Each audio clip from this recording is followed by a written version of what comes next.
aquí con otra parte importante de los coleccionables de México, ¿no? Hablábamos en cápsulas anteriores acerca de las fotonovelas. Antes de eso, que se inician en los 50. Antes de eso hubo en México una gran boom de las famosas radionovelas y los radioprogramas de México, ¿no? Estos consistían mucho en programas de temas de interés de esos tiempos. Alguien me decía que si teníamos muchos noticieros. No había muchos noticieros, pero había las radionovelas. Por ejemplo, una muy famosa que todos la recordarán era la de La Policía Siempre Vigila, que después se convirtió en la Policía Siempre en Vigilia, ¿no? Que eran temas de, pues, el robo de una joyería ahí en el centro, robo a una armería. Era una muy famosa, una que estaba ahí en Tacuba, no recuerdo, que le dice, oiga, déjeme ver esa pistola. Y luego le dice, oiga, ¿y qué cartuchos usa? Pues que usan 22, entonces, a ver, déjamelo ver. Y ya la cargaba y le dice, pues esto es un asalto, ¿no? Entonces esas radionovelas, en México la posesión de un radio era uno de los pequeños grandes lujos que tuvieron las familias mexicanas, ¿no? Los primeros radios que se hicieron en México eran de este tipo de plástico.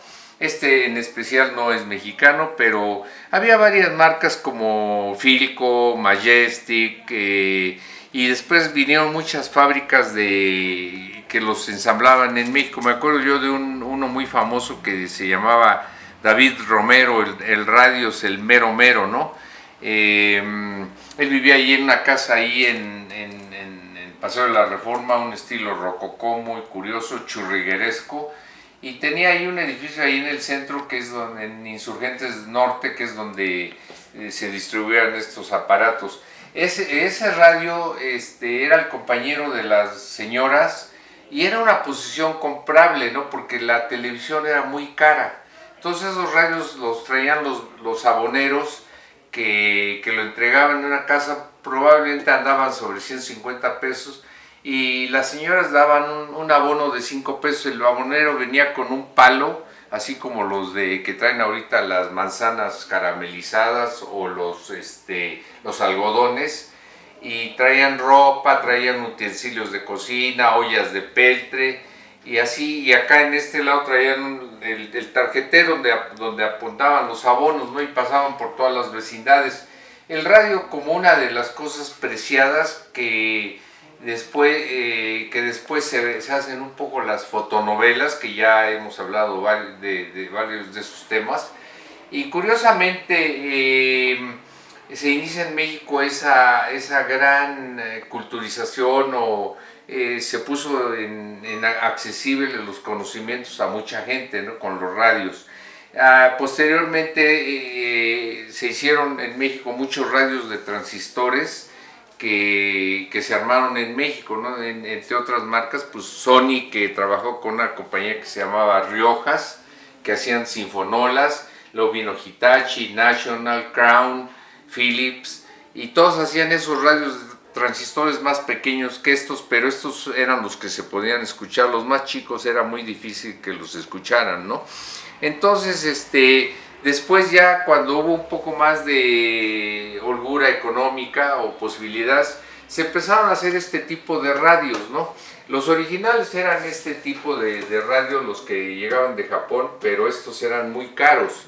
Y por ejemplo, en especial, pues ya era el que trae tocacassette, traía FM, AM, traía antena exterior, traían para audífonos.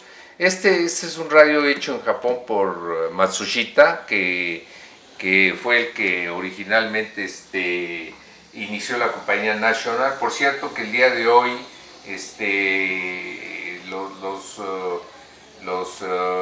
los Toyota ganaron el 1-2 en Le Mans, y un mexicano, Roberto González, quedó en primer lugar en su categoría, y una alegría tremenda que se escuchó en la televisión y en el radio.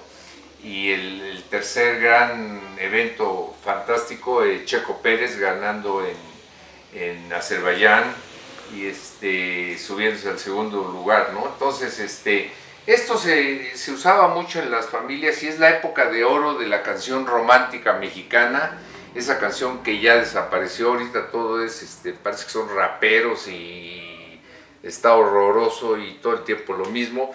Y de esas telenovelas o fotonovelas o radionovelas, parece mentira que ya pasaron 70 años y seguimos con esos contenidos basura de las telenovelas y que no han cambiado el contenido sobre todo.